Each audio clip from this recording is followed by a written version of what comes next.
Welcome to Path to Med, Episode 6. I'm your host, Suhani, and today I'm really excited to welcome Dr. Anand Pandya, a general surgeon and ICU doctor. Hi. He completed medical school at Schulich School of Medicine at Western University, general surgery residency at the University of Manitoba, and completed fellowships in critical care medicine and trauma surgery at the University of Toronto. Today, we'll be talking about his path in medicine, what it's like balancing surgery and ICU, and his advice for future doctors. So, let's start from the beginning. When did you first realize that you wanted to become a doctor? And was there a specific experience or influence that pushed you in that direction? I realized that I wanted to be a physician in high school. I had a very good role model with my family doctor, and I saw the type of work he was doing, the impact he made on people's lives, and that what's inspired me to pursue medicine. I also enjoyed science, and that's what led me to my passion in medicine. So, general surgery is a really demanding and fast paced specialty. So, what drew you to that during residency? It's funny, but in high school, I used to always hate the dissection of the frogs and fish. Rats. It did not interest me at that point.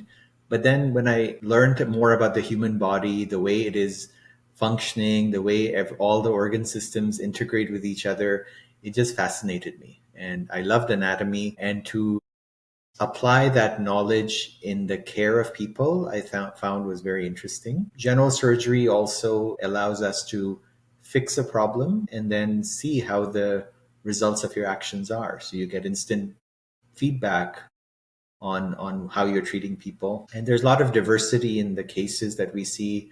It's always interesting. It's never the same day again.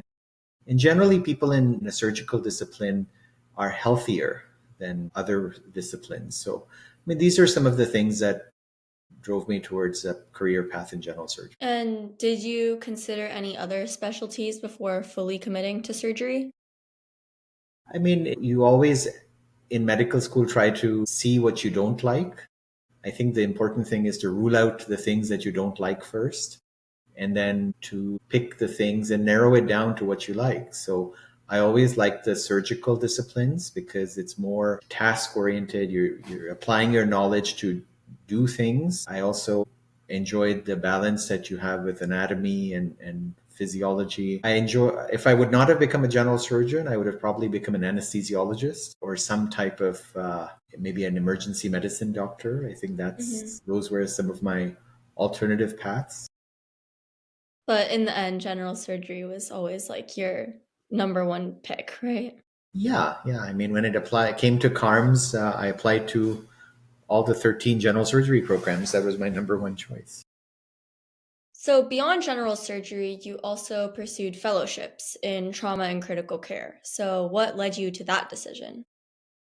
I mean, I think it's important to develop yourself and develop a unique niche where you can get a job. And at that time, I had very good role models when I was a resident in trauma surgery. There was something called the Gold Service at Winnipeg, where we used to see all the acute patients, the trauma patients.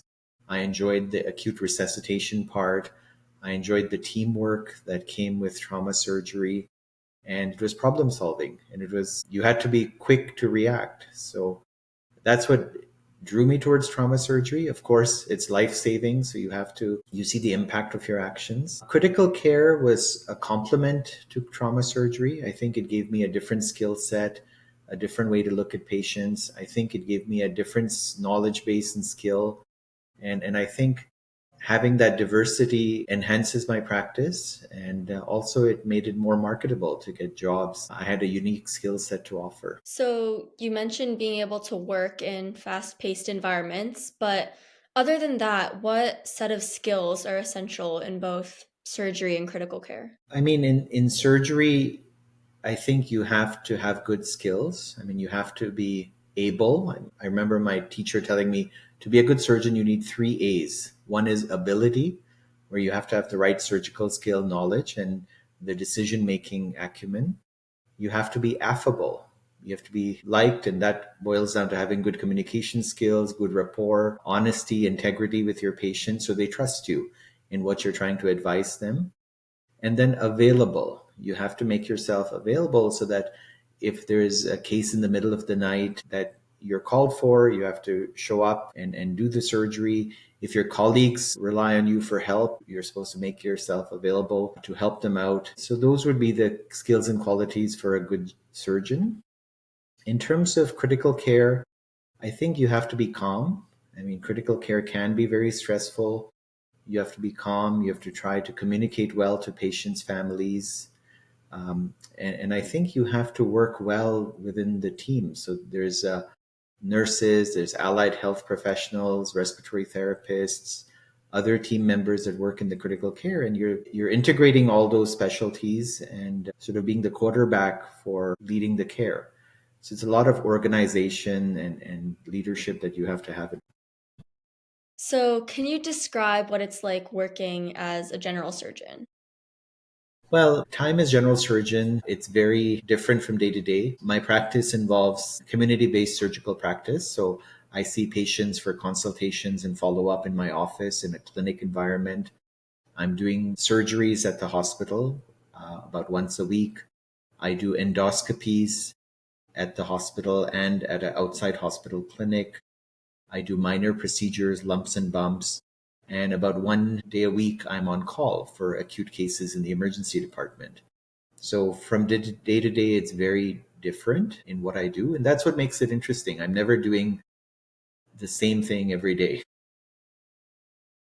So, can you describe what it's like working as an intensivist?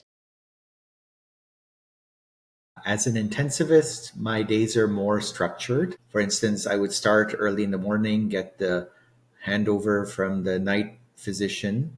I would make my patient rounds. So I would see the new patients first that are very sick. And then I would round on all the patients. And typically in ICU, we're carrying about 15 to 18 patients. And all of these are very complicated multi-system sick patients. And then towards at the end of rounds in the afternoon, you're having family meetings, you're doing procedures, you're trying to teach if you have residents and fellows. So it's a variety of work, but most of it is related to the patient care rounds where you're assessing each patient and making treatment decisions on a daily basis. So, both specialties can be really intense. So, what aspects of your job do you find most fulfilling, or what kind of motivates you? I think what motivates me is to see the impact of my actions. I think these are specialties where you can make a dramatic improvement in people's lives, and even a small intervention like removing an appendix could be life-saving. So that's what motivates me is you help people, you can significantly change the path of their sickness, and it's fun. I think I enjoy my work. I love what I do. And because I enjoy my work, it doesn't feel like work to me. And then on the flip side, what are some of the biggest challenges that you face?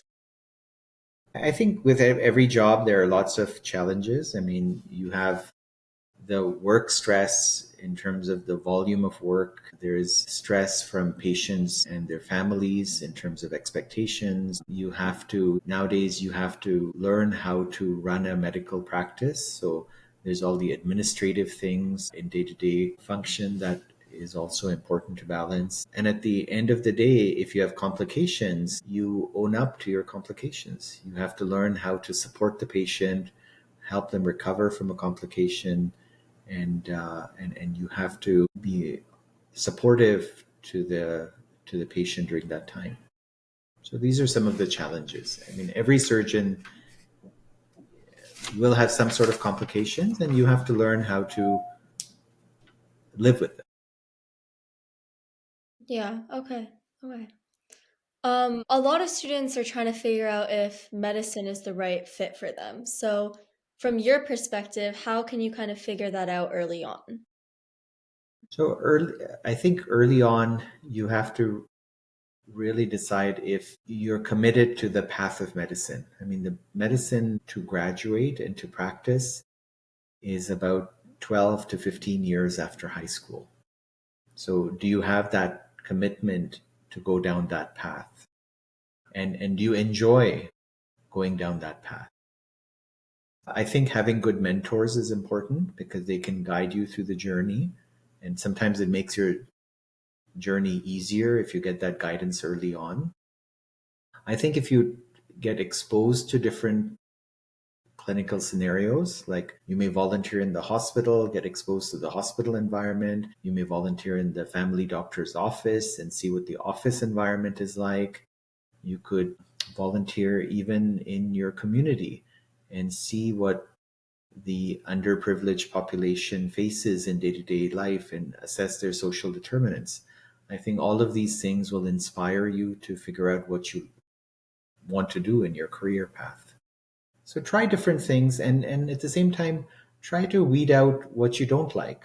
I mean, you don't want to stuck doing a career that you don't like. So this opportunity to find out what you enjoy and what you don't enjoy. Do you think that volunteering at like a family doctor at a hospital gives you a good idea of what it would be like working in a medical career, or I think just like it's a a taste? I think it's a start. It's like a foot in the door. It exposes you to the environment. It exposes you to how the system works. It exposes you to type of patients you would see. But I think to deep dive, you don't get that until you're in clerkship or in residency, because the details will only come when you're immersed in that environment day in, day out. So you've been involved in ranking medical school applicants. So what are some of the key criteria that you look for? I think we look for people. I mean, I'm just speaking in general terms. I think medical schools nowadays are trying to select people that are well rounded. Academics is just sort of a benchmark just to weed out some of the crowd.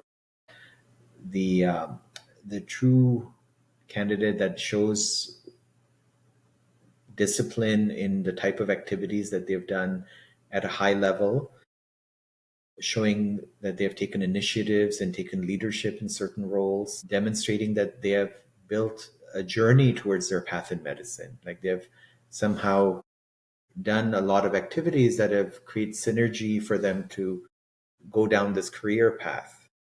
I think we're looking for that story. So kind of like a commitment, like long term. And of course, they have to have strong references. I think references speak volumes in applying to medical school because it's an external third party opinion, and that carries a lot of weight. So then in that case, like volunteering at a hospital or something like that, working with a family doctor would help with the reference, right? Yeah, I think it's important for your referees to be people that you've known for a longer period of time, that have an in depth knowledge of your skills and your aptitude. So those are all reflected when it comes to reference letters. So beyond grades and extracurriculars, what qualities make an applicant stand out? Again, they have to show the process, right? I mean, they have to show that they've possibly done research. They have to show that they've helped their community. They have that altruistic attitude. They have to show initiatives that they have taken, things, novel things that they have started, and perhaps some leadership roles in societies or how they have inspired other people around them. Those are the things that you would look for as general examples. And do those leadership roles necessarily have to be medicine related, or can they just be Not in your necessarily. community? Not necessarily. I mean, it can be in the community. It can be in how you have impacted your let's say your group or your university group, your community group, your faith-based group. But we just want to see that you have taken initiatives to launch certain things and see it followed through to completion. And we would rather see activities that people have done in depth rather than just very superficial type of activities that they've done not in detail. So, would you say that it's more important to have a deep involvement in one area or a variety of experiences? I think you need a balance of both. You need to show that you have a deep involvement in maybe one or two key areas, and that shows a higher level of commitment. But at the same time, you need the breadth and exposure of doing other things because that shows that you're well diverse. Are there any common mistakes that applicants make in their personal statements or their applications? I think the common mistake is they don't answer the question. I think if the question states a certain thing, it's important to reflect back on that. Stick to the question. Stick to the question, because if you go down a different path, then the reader may get a different impression of you. I think try to be succinct and to the point, and try to emphasize. I mean, there are certain things that you may want to highlight in your academic profile or your personal profile as to what would make you a good physician. Try to sell yourself. I think you're trying to market and trying to have the reviewer see your viewpoint. So don't be shy to sell yourself. So, how important would you say research or clinical exposure is in these applications? I think both are very important. I mean, research helps you grow in the sense of conducting experiments, gathering data, and interpreting the The science. data. Um, and that's an important skill set to have as a physician, because you're constantly studying new medical literature. You're going to be constantly changing your practice, modernizing your practice, and you need to have some type of a science background to be able to apply. And in terms of volunteering, it gives you learned experiences. I think volunteering gives you exposure to other people. It gives you the soft skills, how to handle stress, how to troubleshoot problems, how to communicate well, how to be a good team player. I think the soft skills are learned through the volunteer positions. And then you can sort of mention and talk about those in those applications and personal Absolutely. statements. It gives you, writing applications is so much easier if you have a breadth of experience to talk about. Okay.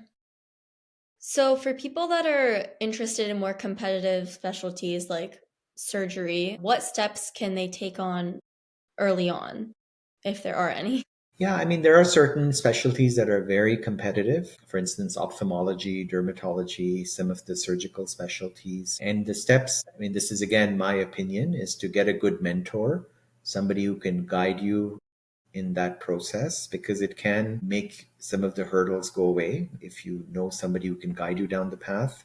Try to network with key stakeholders. So if you have a chance to work with certain specialists, try to get an opportunity to work with them early, get yourself exposed to them, maybe do summer research projects with them, because they will always pick somebody they know than somebody who looks good on paper. So having that networking is very important. Work hard. I mean, I think that goes without saying. You have to be disciplined. You have to always make yourself available. You have to show that you're there to get things done, and be respectful to people around you. I think at the end of the day, medicine is a very small community, and the nurses talk, the other people in the hospital talk. So always be respectful to everyone. And I think if you're well liked, if you have the good attitude, then it translates to a better chance of matching to those residencies. So, wait, I just forgot what I was going to say. I just had a follow-up question. It just slipped my mind. Oh, yeah. So, would you say that clinical exposure and research, does it help if it's in that specialty that you want to pursue, that competitive specialty, or not necessarily? I think if you're trying to apply for the very competitive specialties, then yes, having research in that area does enhance your chances of success, because it shows that you're committed to that very highly competitive discipline. And if you have that knowledge, you are sort of one step above everybody else. So, for instance, if you do a research project with a key stakeholder in, let's say, cardiac surgery, it shows your sense of commitment to that field. They know you, they know your strengths and weaknesses.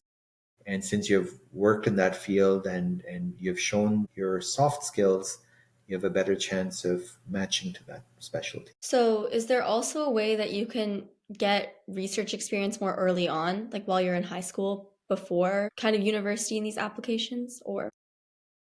I think most research experience comes in universities. I mean, you can speak with your course professors, teaching assistants. Many research jobs may start as volunteering in their lab, and then eventually the volunteering in the lab may become summer jobs, may then become hospital based research jobs. So it's a stepwise process. But talking and trying to learn as much from the people around you will help in this journey.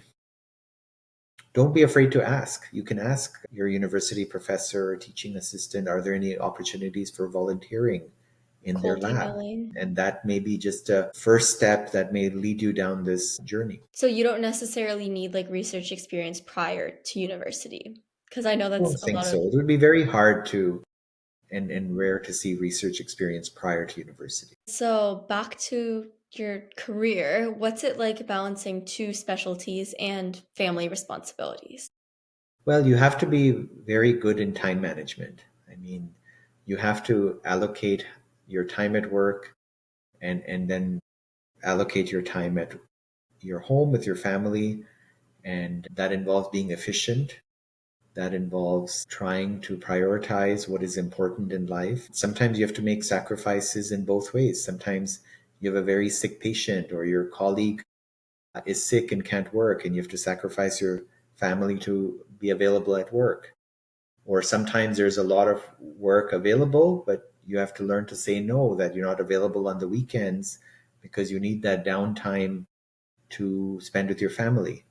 Remember, medicine is a marathon, it's not a sprint. And if you are balanced in how you integrate your family life and your work, then you'll be happy. It's somebody once said, it's not about work-life balance, it's about work-life integration. Mm-hmm. You don't sacrifice one for the other. You try to somehow blend both of them together. And that's what makes it enjoyable and prevents the stress level. Another doctor I interviewed said the exact same thing. So, would you say that some specialties have a better work-life balance compared to others, or is it just how you manage your time? I think it's just how you manage your time. It's there's a lot of time spent with clinical work. There's a lot of time spent doing reading reports and doing forms and administrative work. So it's really a matter of time of how you spend your work. And hopefully, with new tools, things become easier to perform. So it may free up more free time. Are there any tools that you've been using to free up your time? I recently discovered the AI scribe. So I tend to use it for translating some of my dictations, and it's saving me time. So, finally, for people that are seriously considering a career in medicine, what's one piece of advice that you would give them? I think if you're really interested in medicine, number one, enjoy it. I think if you don't enjoy this line of work, you will be miserable because it is a long, long journey. Try to be a good team player, be respectful, and be honest in how you interact with patients. I think patients will respect your honesty and integrity. Work hard and play hard. So when you're at work, work can be stressful, be efficient, recognize your limits. And when you're at home, just switch off that work button and try to mentally be at peace so that you are re-energized to go back to work the next day. Different people have different coping strategies with stress. Remember, medicine is very stressful, so you have to learn what works for you and how you would live with that stress level. Get mentors. I think that's very, very crucial in helping you guide through this journey. And try different things. Try to work out when you're early in your stage what you like and don't like, and try to narrow down what area of medicine would you like to practice in. Somebody when I was training said, picture yourself 50 years old, and will you enjoy doing the same thing for over that period of time?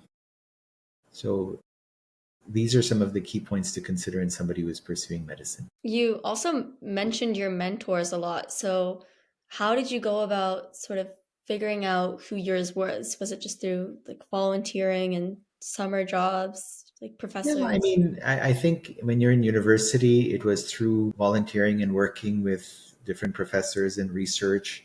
They also guide you in what would help your career. I think in residency, it's the staff that you work with. I think the doctors are very interested in helping and fostering the younger generation. And you just have to connect with somebody who is on the same wavelength as you, and be honest. If there's some things that are bugging you, or if there's something that you're stressed about, you can be honest in helping them advise you how to best troubleshooting them. And that relationship will over time lead Sort you of help down. you Will help you navigate. will help you to become a better physician, and the other people around you will also help to strengthen those bonds. Well, Dr. Pandya, it's been great talking with you. Thank you for sharing your journey and your advice. And to everyone listening, thank you for joining us, and we will see you next time. Well, thank you, Suhani, and good luck to everyone. All the best.